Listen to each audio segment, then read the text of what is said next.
This morning's webinar concerns managing transition from physical matter files to digital.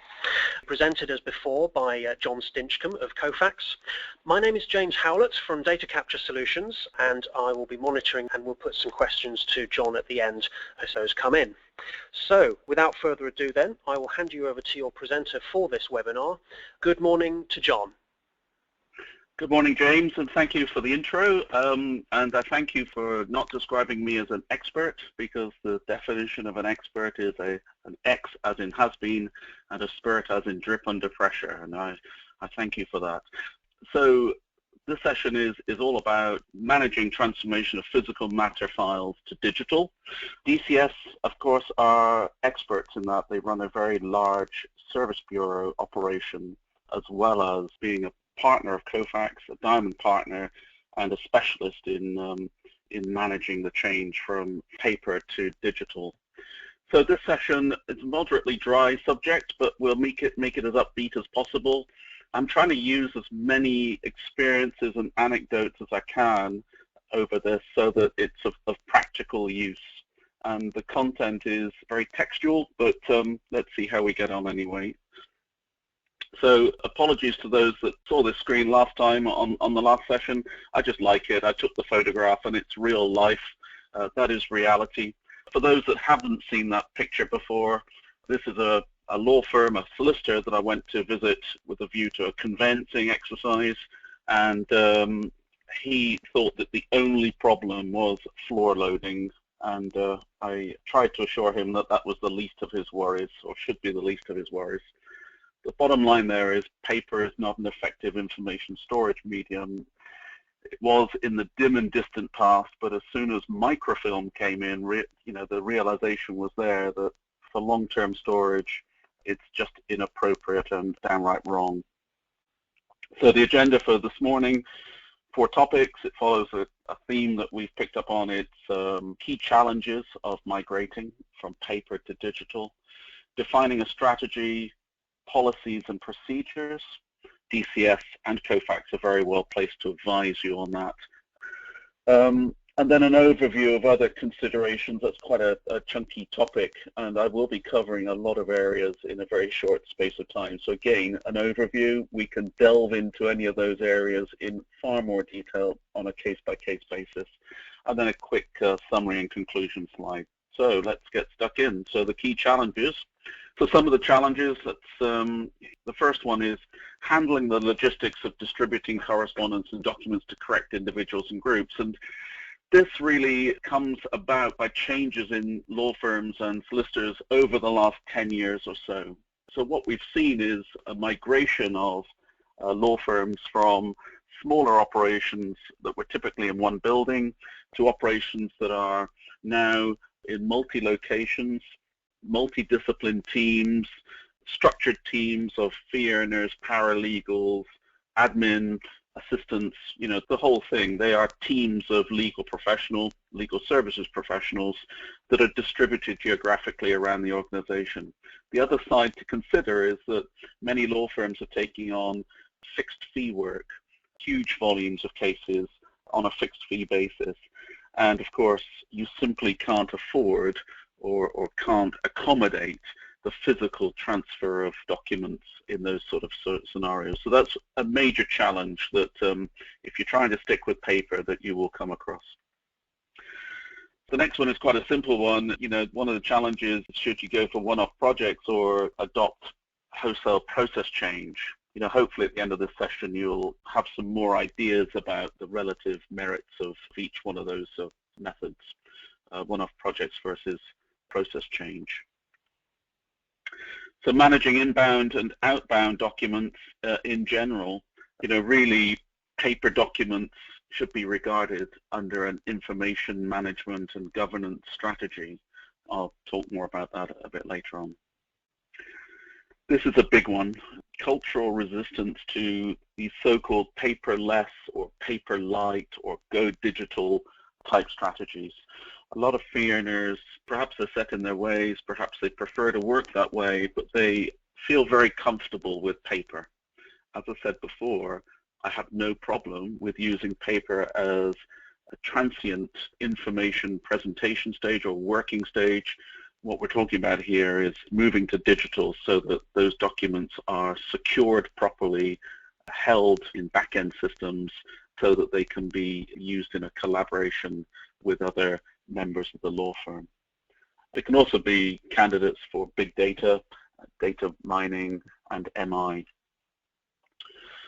So management of physical documents that are not property of the law firm, very often deeds and wills come to mind, even though those are sometimes managed or looked after by the law firm.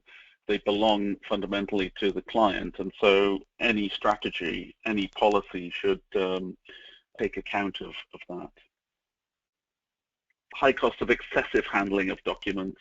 This is important because very often document capture, digitization, indexing is seen as an overhead to the business. And what we want to do is try to turn it into a streamlined process. And so instead of adding work, increasing the amount of processing and handling, we want to actually reduce the amount of handling. And so careful analysis of projects is needed. Talking to the experts like DCS is a good thing. Handling of the process of collating physical documents for disclosure or court submissions. Again, if we're looking at cases that build up over time, those documents come into the organization in dribs and drabs. You know, they don't all appear on day one, where they can be neatly digitized, scanned, neatly indexed, and then uploaded into case management and document management. No, they come in over the period of the case in dribs and drabs. Now, if you are required by the courts or the other parties, the other side in a case, to present some original documentation, then one of the challenges of going to digital is managing that back-end archive of physical documents. You have to be aware of it. We can use the digitization process to accurately catalog documents, but we'll come on to that in a later slide or two. So we need to achieve a sensible balance of paper and converted electronic versions. A lot of material is coming in these days electronically anyway. A lot of email, organizations have adopted this, secure email, direct uploads from portals. It's really achieving a sensible balance of the two. And there was one extra point, should have gone before the last one, but working with other parties in a paperless digital mode. It's not just your law firm, it's external parties, whether they be clients or business partners. We need to assess a set of criteria and guidelines for the exchange of documents. So a token slide from AIM. AIM is a trade body, the American Institute of Information Management, and in a survey they suggested that 38% of organizations show a return on investment from deploying a digital mailroom within 12 months. And once you get to 18 months, then the savings really dig in. You've absorbed some of the overhead, the cost of the solution, and there's a 60% ROI on a digital mailroom deployment. Digital mailroom is a term I'll be using quite extensively. This is, it sounds sort of obvious, but it's really capturing at the point of ingestion into the firm. So the earliest point in the firm, typically the post room, documents are digitized, then uploaded into a capture system, where they're either automatically indexed or partly automated and then manually validated before being exported into back-end systems of record such as case management and document management.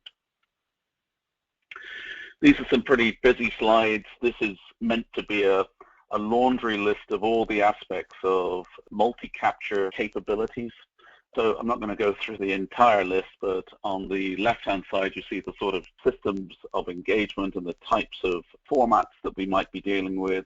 And then on the right-hand side, in the middle and the right-hand side is the myriad of areas that we can touch on. Really, when we're talking about digitization, there's a core set, document scanning, classification, applying standard business rules, data extraction in an automated sense, validation, where we need human intervention, and then export to back-end systems. So those are the core elements of any digitization project. It really circles around paper, digital scanners, along with these capabilities in a software platform. A quick nod to our sponsors, Kofax. Their flagship product for large-scale digitization is Kofax Capture. It's in the enterprise. It reaches out to branch employees, remote offices in legal firm parlance. It extends right through to the customer, but that's beyond the scope of what we're talking about today. So let's talk about strategies, policies, and procedures. What I'm going to do is an overview, and then I'm going to give some examples of areas. So defining a strategic approach to digital typically involves scope and exceptions of a digitization strategy. Your strategy may be all-embracing, or it may target certain activities and parts of the firm. It'll involve an implementation plan, timeframes, milestones, and most important of all, objectives, what success looks like. External influences and factors need to be taken into account, such as legislation, acceptance by the firm culturally, and clients, of course. And then, above all, a pragmatic approach is recommended. Policy, defining internal and external standards, typically aligned with industry guidelines and regulation. Controls over what paper documents are allowed into which processes or users, and this is typically, policy is defined by a committee to represent all stakeholders in the processes involved by it. And then procedures. With digitization, it's not advisable to just let the users get on with it, provide an MFP or a document scanner. Standards need to be defined and procedures need to be laid out. It makes sense to use a software application that frames or stages all of these processes so that there's no way of doing it wrong or where possible. Procedures should also involve the collection and use of MI data to feed on itself, really, to ensure that these policies and procedures are being met and they're systematically reviewed. A lot of our customers are using web dashboards to monitor inbound documents and the various processing steps through to export to case and document management, so they can keep an eye. It's quite a useful indicator of what work is in the pipe, as it were. So you can get an early indication, the business can get an early indication of what sort of day or week it's going to be. So digging down into some sample elements of a strategy, phased approach or clean sweep, that's pretty straightforward. Focus on the process groups that have a good fit for paper-light or paperless. If you believe that a group from a rudimentary quick look are not a good fit, then there's nothing wrong with excluding them from the strategy. If it's just too painful to contemplate, it's probably best just to carry on the way that you've been working. So deploy digital mailroom or digitize after delivery to teams. This is a real key one in law firms. Some organizations, some firms like their mail to be, or the post to be delivered in envelopes unopened to the fee earner teams. That may be for reasons of culture, for reasons of business practice, or for very genuine data protection reasons. And so these things have to be considered in the strategy. Centralized versus remote office capture and processing versus hybrid of the two. Again, a cultural thing may be that you don't want a PO box number to cover all of your regional offices. If you're a provincial firm that's been built up over many years of clients that are like working with the local office, where they know their solicitor, they know the fee earner teams, the partners, then it doesn't make sense for them suddenly to switch over to sending all physical documents to a PO box number that's remote. It may set the wrong theme in the minds of clients. And so many organizations implement remote office capture, but have a centralized digital mailroom. So they do the basic capture at the remote office, either before or after delivery to the teams, and then they classify, auto-index, manually verify, or validate before uploading into content management and case. Whether your firm, your process, your people can tolerate the thought of postal redirection, in many cases this just doesn't work because of timescales. I've not known one that's worked really well. Generally, cases are too dynamic to consider that sort of delay or overhead. The other area of a strategy is to say, well, can we truncate the paper at source? Can we stop customers sending certain documents to us in paper? And can we put a strategy together that includes policies, procedures, and guidelines to help our customers, our clients, work with us in a more effective way? And collaboration is key there. And then look at opportunities for automation of capture and process so that we can start to streamline, turn it from an overhead for the business into a positive streamlining and enhancement to the business value. We're seeing a big shift at the moment from basic capture, basic scanning, manual indexing, which is a massive overhead on the business, to a more automated digital mailroom solution, and beyond, where we're staging automated business process management and process management to automate some of the non-indexing functions as well. For example, the approval or collaboration prior to it getting into case management, resolving errors and omissions, again ensuring that only good documents get into case management and document management systems.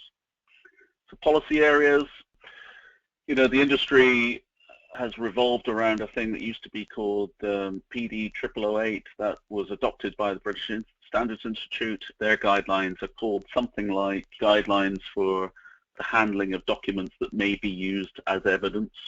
Don't quote me on that, but it's something like that. It's a realistic, very pragmatic set of guidelines. It was developed by the University of Hertfordshire probably 15 years ago, and it's comprehensive. I would use that as a starting point. There's various ISO standards for quality which would also apply to process, and so your policy should refer to those sort of guidelines. Statements concerning the destruction of original documents, you know, that's a policy. We do destroy all documents that do belong to us, and so, or you don't. Defining access control and data protection is clearly a policy item.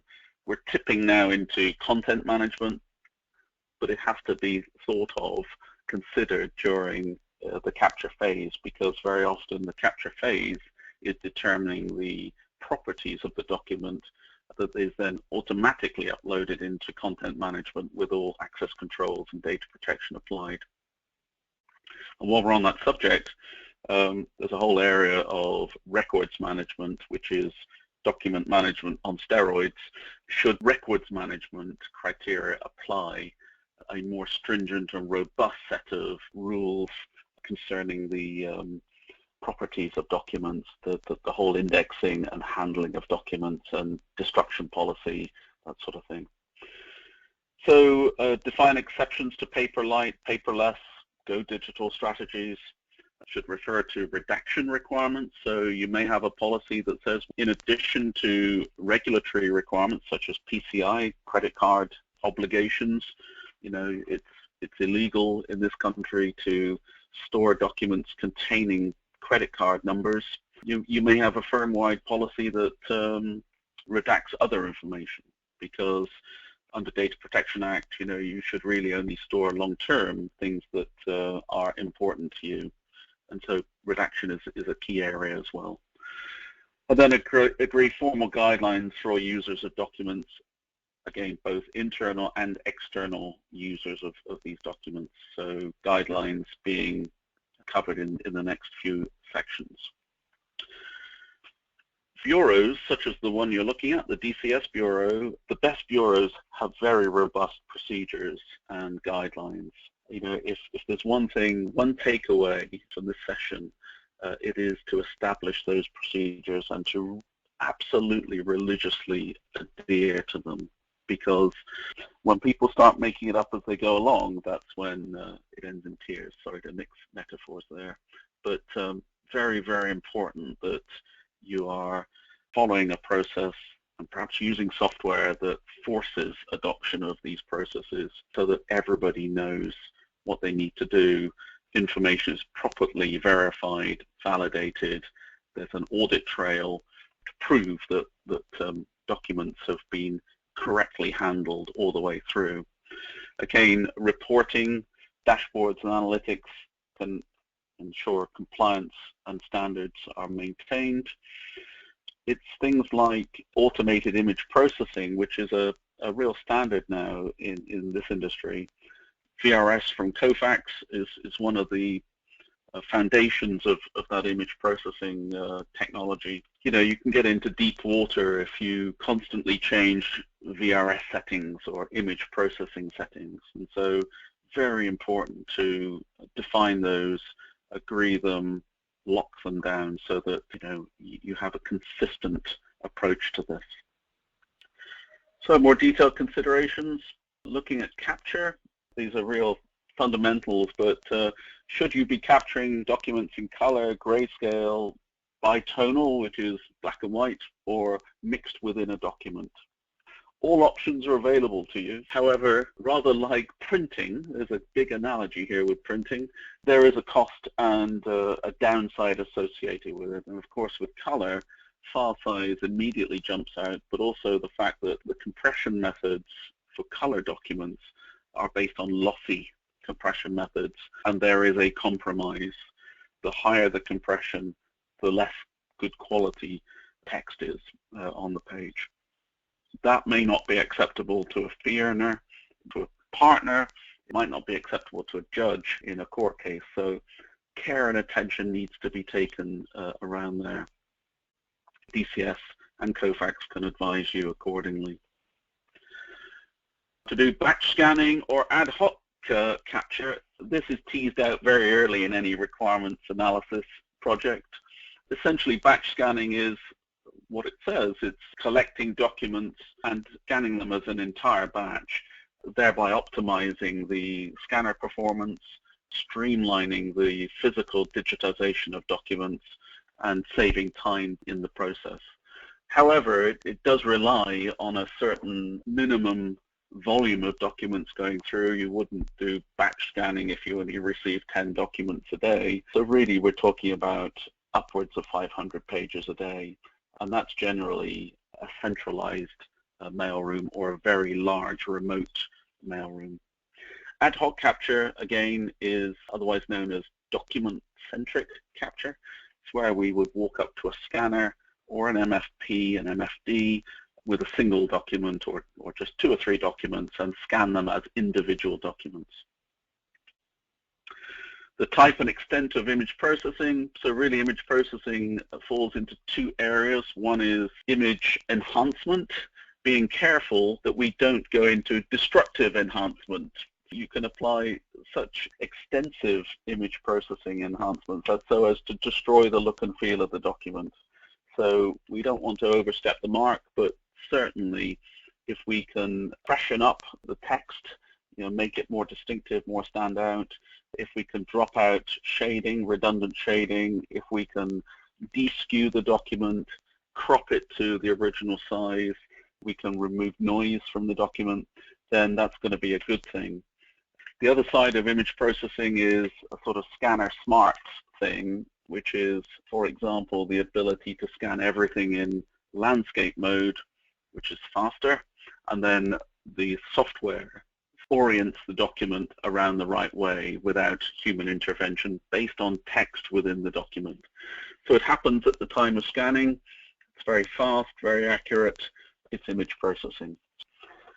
Barcodes, really simple technology. A lot of organizations don't like documents with barcodes. They have a sort of industrial feel, although these days contemporary barcodes can look quite with it, because 2D barcodes can be very small and they can actually imply the reverse. They can imply that you're progressive and you have an efficient document tracking system based on snazzy 2D barcodes.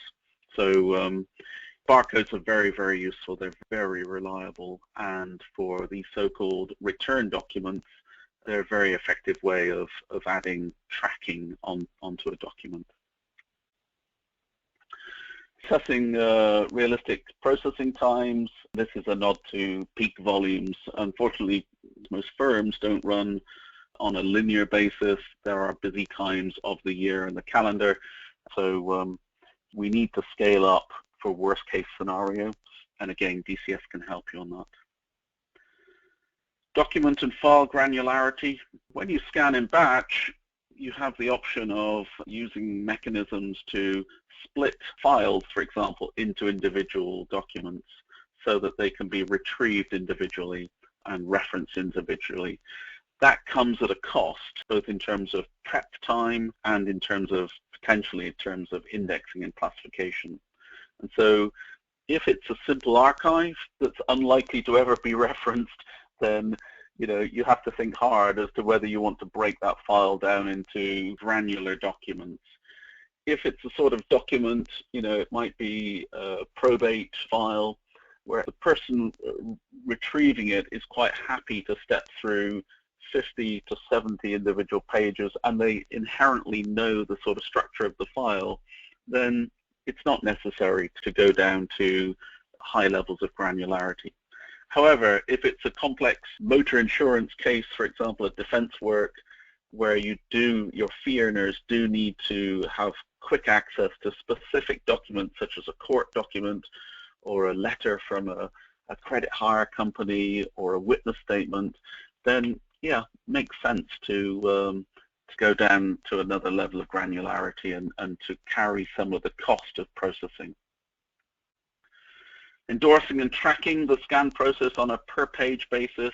Well, a lot of scanners have these endorsers built in, which physically mark. They actually print on the page a sequential number or date number, a special number that is unique to that page. It's a surefire sign that the document, it's verification that the document has been scanned or the page has been scanned. And then software like Kofax is able to annotate that document with the same number. So the image, I should say, is annotated, is burned with the same number so that you can track the two. It is a fairly complex thing. You turn your scanner into a printer, which takes quite a bit of management. And I think it's a bit of a solution looking for a requirement. You have to have a real need to do that. It's not a nice to have. It's quite difficult to live with, in my experience. But if you have a client, for example, that wants absolute proof that that document has been scanned, over and above audits and reporting, then it may be considered. What I've missed out there, unfortunately, is there's a whole swathe of documents around physical document handling before it even gets to the scanner. And so things like automated document opening technology, destapling, this whole preparation side. Whether you go for a dedicated document scanner or MFP, again, that's a case-by-case requirement. Generally, batch scanning dictates that a dedicated document scanner will be better, although I have to say that contemporary MFPs are catching up very fast. MFPs are the default choice for on-the-floor scanning, as it were, ad hoc scanning, once documents are out in the business. So MFPs are strategically positioned around a law firm, and using integration with Kofax, we're able to use MFPs as an on-ramp into the back-end systems. So the other area is hardware redundancy and backup. This is pretty straightforward stuff. Document scanners are very mechanical by their nature, and as with all mechanical devices, with the best will in the world, they can break down sometimes. So it makes sense, if you're relying on a high-speed document scanner as the on-ramp to your case management and document management, and you have fee earners and teams waiting for those documents, it makes absolute sense to have redundant hardware, have two of those devices.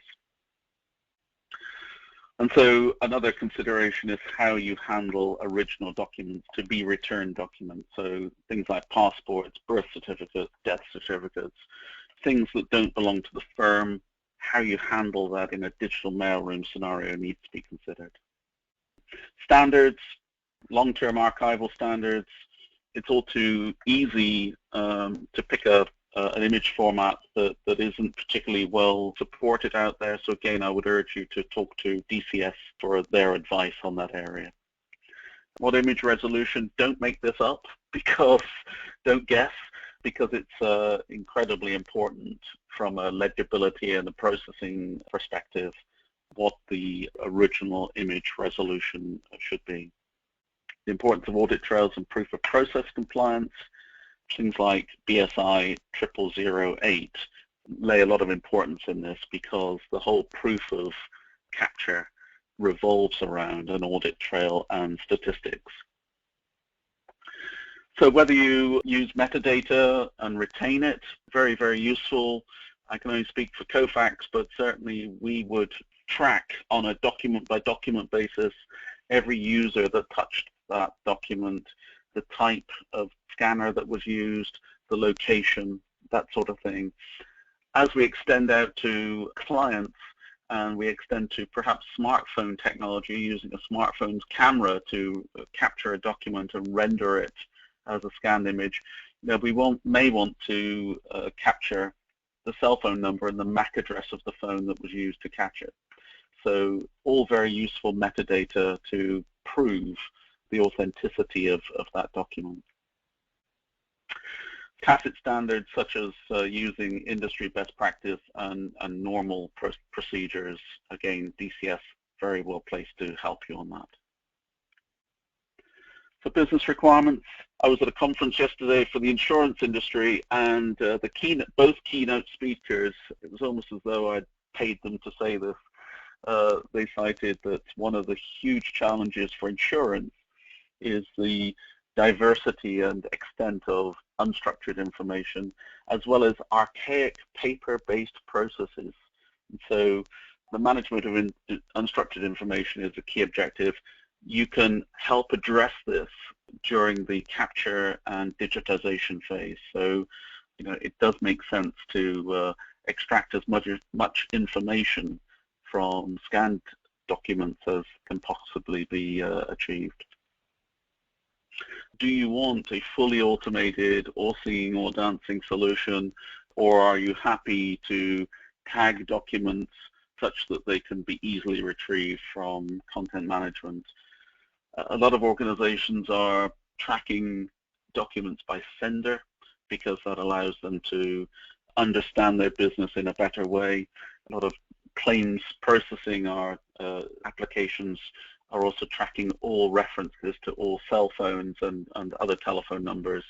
Our technology is able to extract that information specifically and store it in the back-end systems. Who, where does the scanning, the indexing, the validation, and who handles exceptions? So very often when we go into projects, we look at the post-room operation. We decide that post-room is able to do the scanning, makes sense. But then invariably, because that team has been deciding who gets what, they automatically get nominated to do the indexing. That's not always the best thing. So these areas have to be considered. You may not want people in the post room to dwell on documents in that way. You may want them to simply handle the physical scanning side of the document and the archival of the originals, rather than getting involved in the whole digital process. So how third parties, clients, and partners will accommodate and embrace changes. Best not to be prescriptive, but on the other hand, you have to set guidelines. Quick anecdote, worked with an insurance company that decided they would allow their customers, this was before Kofax had a mobile solution, by the way. They wanted to jump the gun. and they decided that they would permit customers to send in pictures of pages. These were no claims discount type documents. And they opened the floodgate, and it was a floodgate. They received files upwards of 8 megabytes in size, where people had snazzy cell phones, 20 megapixel cameras, and they just decided, well, I'm going to give the insurance company the best possible picture of my proof of no claims discount document. And so you have to set standards, otherwise it's a whole lot of work for you. So how to complement and enhance current processes rather than fundamentally changing them. We don't want to disrupt good processes. We want to complement and enhance them. There's a danger in disrupting, if it ain't broke, don't fix it type analogy. So, how can we best enhance and complement those current processes and get people to love the fact that it's digital now and see it in a positive sense rather than having their paper there, in quotes, taken away. So a conclusion, so cost reduction, flexible working, Data Protection Act compliance are all big drivers for change. As I said at the beginning, this breaking down of geographical barriers and enabling fee earners at one office to work on documents at another is fundamental. If you stay with paper, that makes it very, very difficult to change. It's as much about process disruption as it is about technology change. And so, not wishing to contradict an earlier statement I made, sometimes processes aren't good. This is the other side of it, and that by introducing digitization, we can, in one fell swoop, change a poor process. We can disrupt a process. We can challenge what has been the norm. We can delight clients by being much easier to work with, and it's all about technology change, really. However, law and legal services have very diverse requirements, and so no one size fits all strategy is going to fit. And so DCS and COFAX have good experience not only in law and legal services, but also the allied ecosystem that you work in. So claims processing, insurance being two of them to note. We need to strike a balance, high volume, transactional style, or low volume and individual cases. And there is a balance. Those are two different scenarios. We don't want to go in and upset apple carts. However, if you do have high volume transactional style, we need to help you drive down the costs of processing. You simply can't scale businesses if there's a lot of human intervention involved. So you need to define objectives for your firm and your scenarios. The good thing, again, leaving on a positive note, is that solutions are well established with rich capabilities. We're well into this industry. A lot of what we're talking about isn't new. Conscious that I'm dealing with a very conservative set of users here. And so now is the time, I would say. Final point is the honey is in the headline and the devil is in the detail with these, and so mixing metaphors again. So keep it simple and you'll have a successful project. With that overrun, I do apologize. I'm open for questions now. So James, are you there? Yes, indeed, John. Thank you very much indeed. You wanted to bring an anecdotal experience to this all, and indeed you have done, so thank you for that. We have just had one question in relation to those external factors that you discussed earlier. Is BS 10008, as it used to be called, the only standard people need to comply with in order to have scanned documents eligible for admission in court? Or would ISO 9001 suffice, which I think is quality management systems? So any comment on that? Right, well, both are important. And there's also the law of best evidence. I'm very conscious that I'm speaking to a set of lawyers. There has still been no precedent for this, to my knowledge. And so care has to be taken. Best evidence is very important. This is without teaching grandma to suck eggs on this call, that is where you use the best, the only evidence that you have. And if the only evidence you have is an electronic copy that you've taken care to capture and index and secure in a back-end system, and you've completed that work in the same way as every other document that you process, courts are going to look favorably on that, rather than going back to my original picture at the beginning, that you have stacks and piles of paper all over the place, and lots of copies and lots of photocopies floating around, and nobody's quite sure of the right version. So, there's no easy answer to that. You do need to look at the standards out there, but BSI 0008 is a good standard, as is ISO, and take advice from the firm before you start going and destroying documents.